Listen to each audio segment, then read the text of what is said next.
নমস্কাৰ প্ৰিয় দৰ্শক, সংগীতৰ এটি বিশেষ অনুষ্ঠান আৰোহণ আপোনালোকৰ সন্মুখত লৈ এয়া মই ৰশ্মিৰেখা খটকলিতা উপস্থিত হৈছোহি।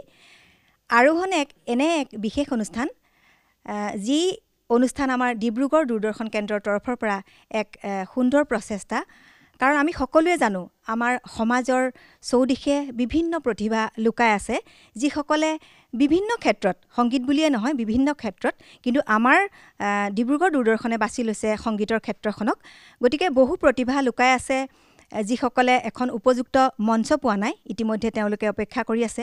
গতিকে সেই বিশেষ প্ৰতিভাশালী শিল্পীসকলক উলিয়াই আনিবৰ কাৰণে আৰু এখনি মঞ্চ দিবৰ কাৰণে আমাৰ ডিব্ৰুগড় দূৰদৰ্শনে এয়া প্ৰচেষ্টা অব্যাহত ৰাখিছে। তাৰে নাম হৈছে আৰোহণ। গতিকে আজিৰ আৰোহণ আমি আপোনালোকৰ সন্মুখলৈ এয়া আগবঢ়াই দিম। 8 গৰাকী শিল্পী, ডিব্ৰুগড়ৰ বিভিন্ন স্থানৰ শিল্পী আমি আমন্ত্ৰণ জনাই আনিছোঁ। গতিকে তেওঁলোকৰ পৰা দুই এটা কথা পাতিম আৰু গান শুনিম। গতিকে আমি আশা ৰাখিছোঁ আপোনালোকে নিশ্চয় আমাৰ অনুষ্ঠান শুনি ভাল পাব আৰু আমাৰ অনুষ্ঠান আপোনালোকে চাই থাকিব। প্ৰথমে মই আগবাঢ়িছোঁ আমাৰ আজিৰ নিমন্ত্ৰিত শিল্পী কাশ্মীৰা পাত্ৰৰ কাষলৈ। কাশ্মীৰাই আমাক সুন্দৰ গীত উপহাৰ দিব। গতিকে কাশ্মীৰাৰ পৰা আমি গান শুনিম, কিন্তু তাৰ আগতে মই এটা কথা জানিব বিচাৰিছোঁ, কাশ্মীৰাৰ শিল্পী জীৱন কেতিয়াৰ পৰা আৰম্ভ হ'ল? পোনপ্ৰথমে আপোনালোক সকলোলৈকে এই অনুষ্ঠানটোৰ লগত জড়িত থকা সকলো বিষয়ববীয়ালৈ মোৰ ফালৰ পৰা ধন্যবাদ জ্ঞাপন কৰিছোঁ এই অনুষ্ঠানটোলৈ আমাক নিমন্ত্ৰণ জনোৱাৰ বাবে। মোৰ সাংগীতিক জীৱন আৰম্ভ হৈছিল মই 2য় শ্ৰেণীত পঢ়ি থকাৰ পৰা। তেতিয়াৰ পৰাই মই মোৰ গুৰু ভুৱন গগৈ দেৱৰ ওচৰত শিক্ষা গ্ৰহণ কৰিছোঁ সংগীতৰ জীৱনৰ। মই পোনপ্ৰথমে আপোনালোকৰ আগত দীপেন বৰুৱাদেৱৰ এটি গীত গাবলৈ লৈছোঁ।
জুঙমিয়া ঢৌ তুলি যায় ধূপাত হানে জানে মৰম জুঙমিয়া ঢৌ তুলি যায় ঢৌ লাগি মৰমৰ ফুলে ফুল সপোনৰ ঢৌ লাগি মৰমৰ ফুলে ফুল সপোনৰ ফুল যদি মৰহি যায় তাকৈ মালা গাঁঠি লোৱা এতিয়া আলফুলীয়া কপৌ ফুল দেহি ক'ত পালা চিপিয়া ক'ত আমি ভাঙি দেখিলোঁ বিৰি বগাই ছিঙিলোঁ কোন হাঁহি পাহি বনৰীয়া ফুল আলফুলীয়া কপৌ ফুল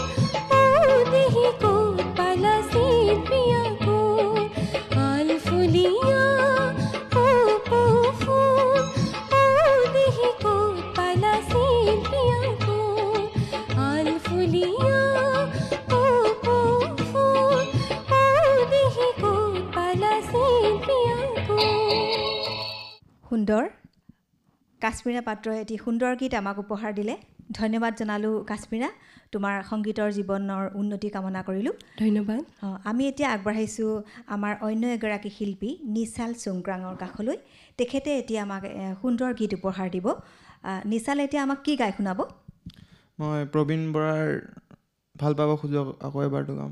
তাৰ আগতে আমাক এটা কথা জনালে সুখী হ'ম, সংগীতৰ জীৱন কেতিয়াৰ পৰা আৰম্ভ হ'ল? মোৰ সংগীতৰ জীৱন বুলি ক'বলৈ গ'লে মানে সৰুৰ পৰাই মানে গান গাই আছোঁ, কিন্তু ভাল পাওঁ। তাৰপিছত মানে মিউজিক স্কুল মানে গৈছোঁ, মানে শুনি শুনি বেছিকৈ শিকা নেকি? শুনি সেনেকৈ শিকিছিলোঁ আগতে। তাৰপিছত মানে মই ক্লাছ 5 মানৰ পৰা আনুষ্ঠানিকভাৱে সংগীতত হেৰি কৰিলোঁ আৰু। নিশ্চয় তোমাৰ ভৱিষ্যত জীৱন উজ্জ্বল হওক। এতিয়া আমাক দৰ্শকসকলক আৰু আমাক ধুনীয়া এটা গীত শুনাই আপ্লুত কৰিবা বুলি আশা কৰিলোঁ।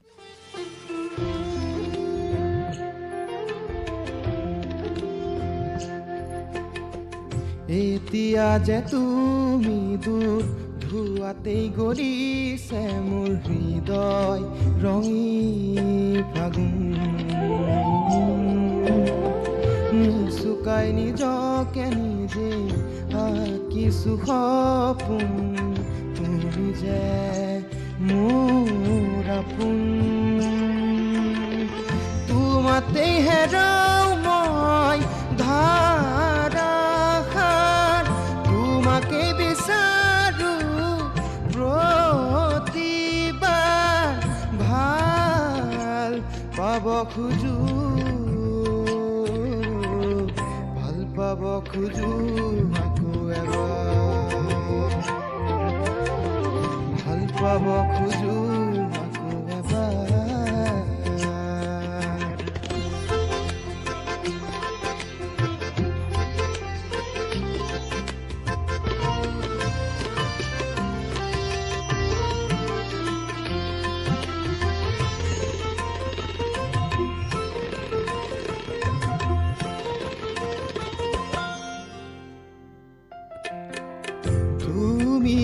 আঁতৰি যোৱাৰ খবৰ শুনি সৰাপাত সেমেকি উঠে তুমিও চুপি থকাৰো মন বুজি গীটাৰত আঙুলি কপে তুমি আঁতৰি যোৱাৰ খবৰ শুনি সৰাপাত সেমেকি উঠে তুমিও চুপি থকাৰো মন বুজি গীটাৰত আঙুলি কপে পুৱাতি হৈছি তোমাৰে মাতত এতিয়া দিনবোৰ ৰাতিৰ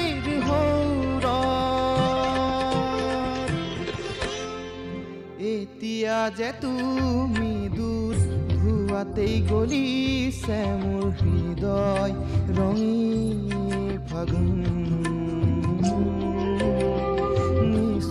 নিজকে নিজে আঁকিছো সপোন তুমি যে মোৰ আপোন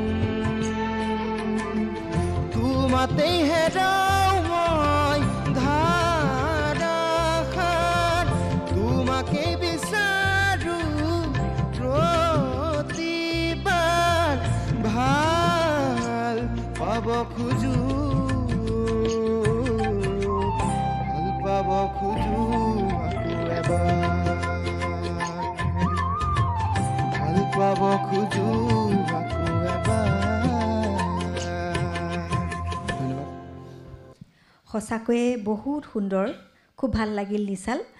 তোমাৰ সংগীতৰ জীৱনৰ উন্নতি কামনা কৰিলোঁ। তুমি কেতিয়াবা কিবা উলিয়াইছা নেকি গীতৰ ভিডিঅ' বা এনেকুৱা অডিঅ' ডিছ? এনেকৈ এলবাম চেলবাম ওলোৱা নাই বাৰু, ওলোৱা নাই ন? কিবা চিন্তা গান কৰিছা? চান গাই মেলি ইউটিউবত দি থাকোঁ আৰু। সুন্দৰ হৈছে, তুমি তোমাৰ চেষ্টা অব্যাহত ৰাখা। এতিয়া নিশাল চুকৰাং আৰু কাশ্মীৰা পাত্ৰই আমাক এটি ডুৱেট গাই শুনাব। কাৰণ যিহেতু সংগীত এনেকুৱা এটা বস্তু, সংগীত সঁচাকৈ গীত শুনি থাকিলে মানুহৰ টোপনি ভোক সকলো হেৰাই যায়। আৰু সংগীতে এনেকুৱা এটা বস্তু, সংগীতে আৰোগ্য কৰে, ৰোগ পৰ্যন্ত আৰোগ্য কৰে। গতিকে সংগীত বেয়া পোৱা মানুহ বা সংগীত নুশুনা মানুহ বা গীত নুশুনা মানুহ আছে বুলি ক'লে আমাৰ বিশ্বাস নহয়, নহয় জানো? কাৰণ যিহেতু ভোক পিয়াহ হৰে সংগীতে ইমান আপোন পাহৰা কৰি তোলে ন মানুহক। গতিকে আজি এটা সুন্দৰ অনুষ্ঠান আৰু তোমালোকক পাই সঁচাকৈ ভাল লাগিছে। তোমালোকৰো শুনিম গীত। নিশাল আৰু কাশ্মীৰৰ পৰা এটি ডুৱেট শুনিম, আমাক শুনাব এতিয়া।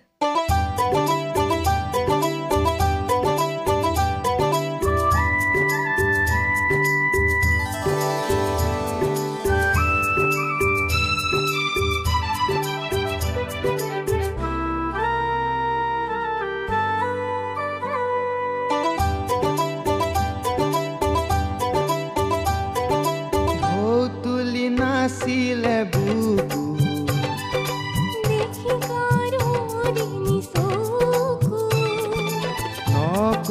নকওঁ মই কাকো আমানা জানো জানা ঢৌ তুলি নাছিলে বুকু দেখি কাৰোৰিনি চকু নকওঁ মই কাকো আমানা জানো জানা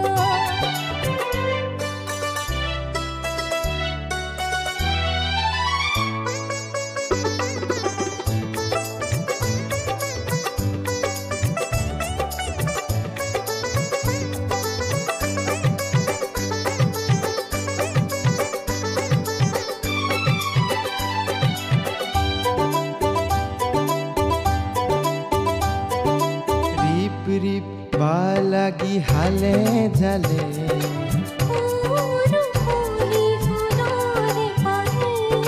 ৰিপ ৰিপ বা লাগি হালে জালে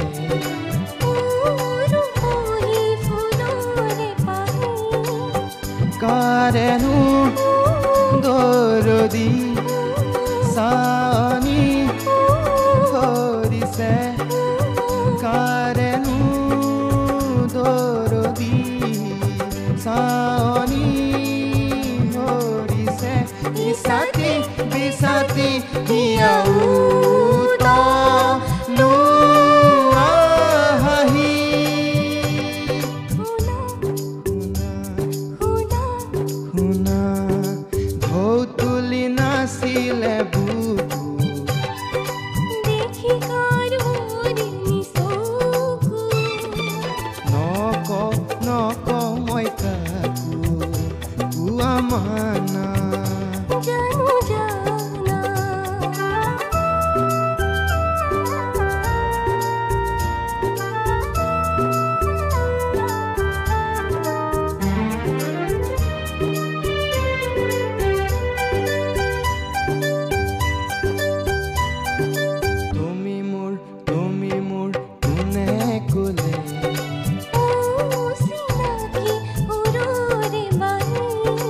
তুমি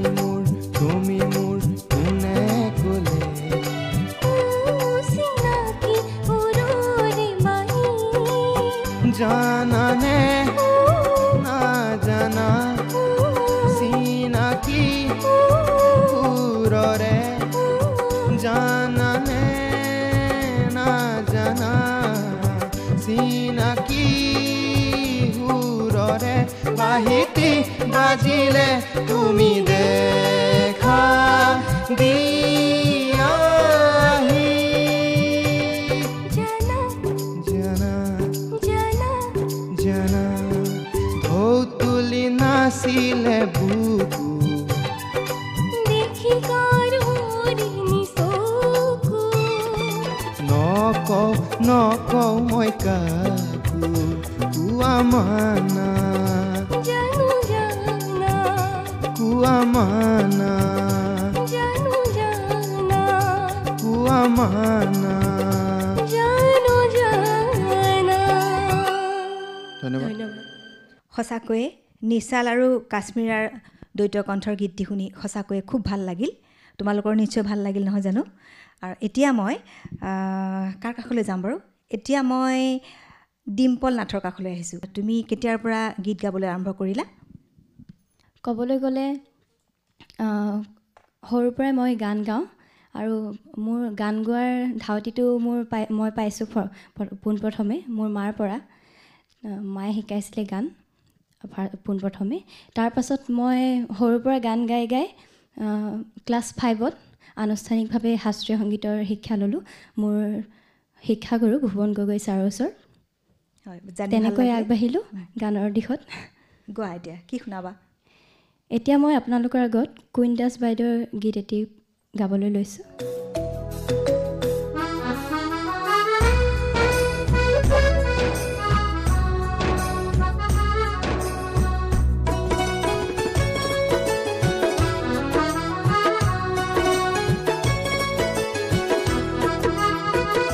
বহাগতে আহিবি চেনায়ো খোপাতে এপাহি কপৌ ফুল দিবলৈ বহাগতে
সপোন লাহেকৈ নামিলে পদূলিত পুনঃ তুলিলে মন পাখি নাহি গাভৰু মন পাখি নাহি গাভৰু মন ধন্যবাদ সুন্দৰ, অতি সুন্দৰ।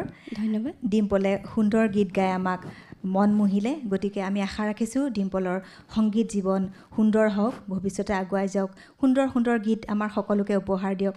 গতিকে এতিয়া মই কাৰ কাষলৈ যাম? এতিয়া আহিছোঁ মই জাহ্নৱী ফুকন। তুমি নিশ্চয় স্কুলত পঢ়ি আছা ন? হয়, কোন ক্লাছত? মই এবাৰ ক্লাছ 9ম শ্ৰেণীত পঢ়িম। অঁ, 9ম শ্ৰেণীত। আৰু তুমি সংগীতৰ লগত কেতিয়াৰ পৰা জড়িত হ'লা? গান কেতিয়াৰ পৰা গোৱা? মই এনেই সৰুৰ পৰাই নাচোঁ আৰু গানো গাওঁ, অঁ। কিন্তু তেনেকৈ চাব গ'লে মই বিদ্যালয়ত 4ৰ্থ শ্ৰেণীৰ পৰা গীত আৰম্ভ সৰুৰে কৰিছোঁ। পৰা? ভাল কথা। আজি আমাক কি গাই শুনাবা এতিয়া? প্ৰথমে গায়ত্ৰী হাজৰিকাৰ এটি গীত শুনাই লওঁ। নিশ্চয়, শুভেচ্ছা দিছোঁ, গোৱা। ধন্যবাদ।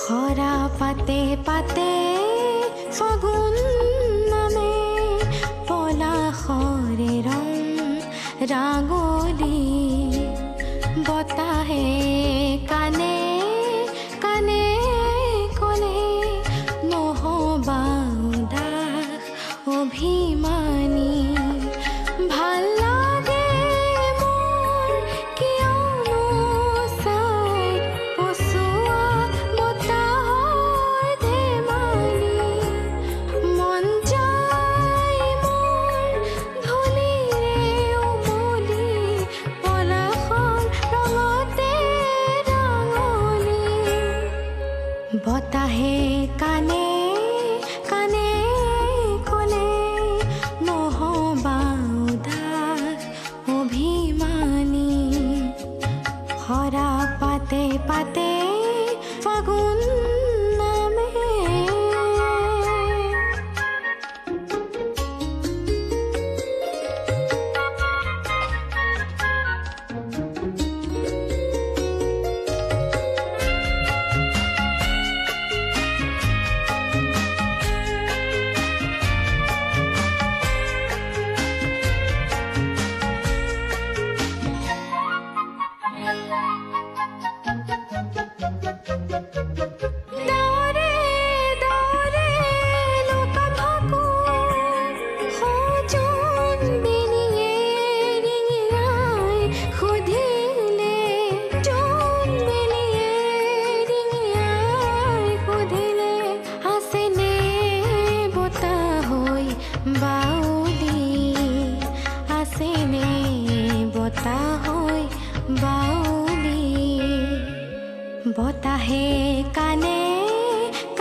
বহুত সুন্দৰ জাহ্নৱী, খুব সুন্দৰকৈ গাইছা আৰু সঁচাকৈ ভাল লাগিছে। আমাৰ দৰ্শকসকলেও নিশ্চয় ভাল পাইছে গীত শুনি। তোমাক শুভেচ্ছা দিছোঁ উজ্জ্বল ভৱিষ্যতৰ বাবে আৰু অনাগত দিনত তুমি আৰু আগবাঢ়ি যোৱা। এতিয়া আমি আমাৰ যিসকল বাকী শিল্পী আছে আমাৰ মাজত তেওঁলোকৰ মাজলৈ উভতি আহিম, কিন্তু আমি এতিয়া যাব খুজিছোঁ অৰুণাচলৰ জয়ৰামপুৰলৈ। তাত উপস্থিত আছে আমাৰ আৰোহণৰ প্ৰযোজক চন্দন পাঠক। গতিকে তেখেতে আমাক সুন্দৰ গীত উপহাৰ দিব। তেখেত আছে বিশিষ্ট শিল্পীৰ লগত। গতিকে আহকচোন আমি তাৰ পৰা আমি গীত শুনো আৰু তাৰপিছতে আমি তোমালোকৰ ওচৰলৈ উভতি আহিম। আমি এতিয়া আগবাঢ়িছোঁ অৰুণাচলৰ জয়ৰামপুৰলৈ। নৱপ্ৰজন্মৰ প্ৰতিভাসকলক স্বীকৃতি দিয়াৰ মানসেৰে, এখন উচিত মঞ্চ দিয়াৰ মানসেৰে ডিব্ৰুগড় দূৰদৰ্শন কেন্দ্ৰই এটি বিশেষ অনুষ্ঠান আৰোহণ অনুষ্ঠান আমি ৰাইজৰ আগত নিবেদন কৰিছিলোঁ। প্ৰতিভাসম্পন্ন শিল্পীসকলক এখন মঞ্চ দিয়াৰ প্ৰয়াসেৰে। আৰু বৰ্তমান আমি আছোঁ অৰুণাচলৰ পূব প্ৰান্তৰ জয়ৰামপুৰত আছোঁ। আমি অসম অৰুণাচলৰ সীমামূৰীয়া এখন ঠাই আৰু ইয়াত এগৰাকী প্ৰতিভাৱান শিল্পী শৰ্মিষ্ঠা মোচাঙৰ সৈতে আমি মত বিনিময় কৰিছোঁ। তোমাক আমাৰ এই বিশেষ অনুষ্ঠান আৰোহণলৈ স্বাগতম জনাইছোঁ মই চন্দন পাঠকে। তুমি গান ক'ৰ পৰা শিকি আছা? তাৰপিছত শিকিছা নে নিজে তুমি চৰ্চা কৰিছা? মই গান এতিয়ালৈকে শিকা নাই, মই নিজে চৰ্চা কৰি আছোঁ। নিজে চৰ্চা কৰি তেখেতে গীতৰ কোনো তেনেকৈ বিশেষভাৱে কাৰো ওচৰত প্ৰণালীবদ্ধ শিকা নাই যদিও সংগীত তেখেতে ভাল পায় আৰু সংগীত তেখেতে নিজেই চৰ্চা কৰিছে বুলি কৈছে। তুমি ক'ত পঢ়ি আছা? মই Namdapha college, degree college, Namdapha degree college, Miao. এতিয়া কোন কিহত পঢ়িছা? মই এতিয়া ছেকেণ্ড ছেমিষ্টাৰতে হ'ব। মিউজিক তুমি খুব ভাল পোৱা? মিউজিক ডান্স মই বহুত ভাল পাওঁ, এক্টিং খুব ভাল পাওঁ। তো এই অঞ্চলত তোমাৰ মাৰ নাম ক'বা? মোৰ মাৰ নাম মিছ কমলী মোচাং। কমলী মোচাং, মাতো এগৰাকী এই অঞ্চলৰ এগৰাকী খুব বিশেষ মহিলা। তুমি কোনটো গান গাম বুলি ভাবিছা? মই জগদীশ সিঙৰ এটা গানা হোশ ৱালে কো খবৰ কিয়া, এইটো গানাটো গাম। এটা অতি সুন্দৰ গান, জগদীশ সিঙৰ, ভাৰতবৰ্ষৰ এগৰাকী অন্যতম গজল গায়ক, গজলৰ শিল্পী জগদীশ সিঙৰ তেখেতে এই জনপ্ৰিয় গীতটি গাবলৈ লৈছে। তোমাক শুভেচ্ছা জ্ঞাপন কৰি এই গীতটি পৰিৱেশন কৰিবলৈ অনুৰোধ জনালোঁ।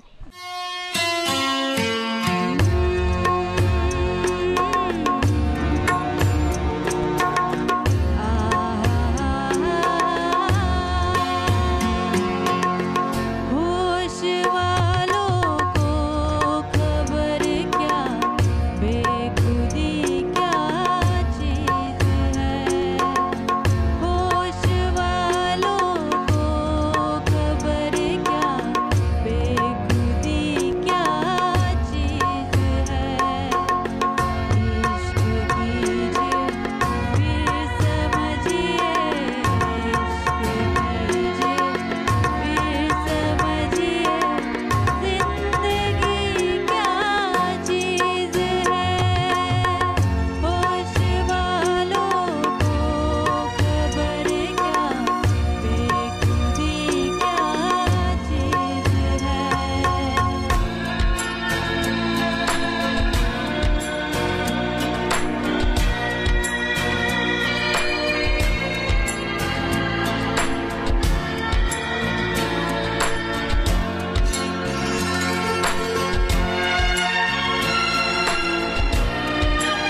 জোছনা হৃদয়ৰে হাসানা। আৰোহণৰ আজিৰ এই খণ্ডৰ এই অনুষ্ঠান ষ্টুডিঅ'ৰ পৰা মই চন্দন পাঠক বৰ্তমান জয়ৰামপুৰত আহি উপস্থিত হৈছোঁ আৰু ইয়াত আমাৰ অৰুণাচল অসমৰ টিৰা সীমান্তৰ আমাৰ এগৰাকী কণমানি ভণ্টি আছে। ভণ্টি তোমাৰ নাম তেখেতৰ নাম কস্তুৰী গগৈ, এগৰাকী প্ৰতিভাৱান শিল্পী। তুমি কোন শ্ৰেণীত পঢ়ি আছা? মই এবাৰ অষ্টম শ্ৰেণীত। অষ্টম শ্ৰেণীত। কোন স্কুলত পঢ়া? লংটং এম.ই. স্কুল। গান কাৰ ওচৰত শিকিছা? মই মিতালী গগৈ ওচৰত শিকিছোঁ। তুমি গানৰ কিবা পৰীক্ষা দিছা নি? অঁ হয় দিছোঁ। দি আছা? আগলৈ কি হ'বলৈ মন? ছিংগাৰ। তেখেতৰ হেনে এগৰাকী ভাল ছিংগাৰ হ'বলৈ মন। আমি তোমাক শুভেচ্ছা দিছোঁ। প্ৰথমে কোনটো গান গাবা? ডক্টৰ ভূপেন হাজৰিকাৰ হাৰধি ৰাণী। ডক্টৰ সুধাকণ্ঠ সংগীত সূৰ্য ভাৰতৰত্ন ডক্টৰ ভূপেন হাজৰিকাৰ এটি অতিকৈ কালজয়ী গীত হাৰধি ৰাণী তোমাৰ হেনো নাম। এই গীতটি আমাৰ কণমানি ভণ্টিজনীয়ে তাইক পৰিৱেশন কৰিবলৈ আগবাঢ়িছে। ভণ্টি শুভেচ্ছা জনাইছোঁ আৰু গীতটি পৰিৱেশন কৰিবলৈ তোমাক অনুৰোধ জনাইছোঁ। গোৱা।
ধন্যবাদ কস্তুৰী, অতি সুন্দৰ পৰিৱেশন। এইটো বয়সত তুমি তোমাৰ কণ্ঠ আৰু তোমাৰ গায়নশৈলী যথেষ্ট ভাল। চৰ্চা কৰি যাবা আগলৈ আৰু ভাল, নিশ্চয়কৈ তুমি এগৰাকী ভাল শিল্পী হ'ব পাৰিবা, গম পাইছানে? চেষ্টা কৰি যাবা। আৰোহণৰ আজিৰ এই খণ্ডটিত আমাৰ মাজত উপস্থিত আছে অসম অৰুণাচল প্ৰদেশৰ সীমান্তৰ টিৰা সীমান্তৰ কস্তুৰী গগৈ। তুমি এবাৰ কোনটো গান গাম বুলি ভাবিছা? এবাৰ আধুনিক গীত সুৰেখা চেত্ৰীৰ নেপালী গীত। মানে নেপালী অসমীয়া যিটো গীত সেইটো গীত হয়নে? সেইটো এটা সমন্বয়ৰ গান। সেই গীতটি তেখেতে গাব লৈছে, এটা অতি সুন্দৰ গান। কস্তুৰীয়ে গাব লৈছে, গীতটি গাবলৈ তোমাক আমি অনুৰোধ জনালোঁ দেই।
খুব সুন্দৰ কস্তুৰী, এটা খুব সুন্দৰ পৰিৱেশন, এটা সুন্দৰ গীত, এটা সুন্দৰ উপস্থাপন, তোমাৰ এটা সমন্বয়ৰ কাৰণে এটা সমন্বয়ৰ বাৰ্তা দিছা তুমি। এইটো বয়সত তুমি এইটো ইমান এটা সুন্দৰ চিন্তা কৰি এটা সুন্দৰ বাৰ্তা দিবলৈ তুমি সক্ষম হৈছা। আমি আশা কৰিম তোমালৈ আমাৰ শুভেচ্ছাৰ শুভকামনা যাচিছোঁ। তোমাৰ সংগীতৰ এই যাত্ৰা তুমি আৰম্ভ কৰিছা, এই যাত্ৰা আগলৈ আৰু আগবঢ়াই নিবলৈ তোমাক আমাৰ ফালৰ পৰা আন্তৰিক শুভেচ্ছা আৰু শুভকামনা জ্ঞাপন কৰিছোঁ দেই। চৰ্চা কৰি যাবা।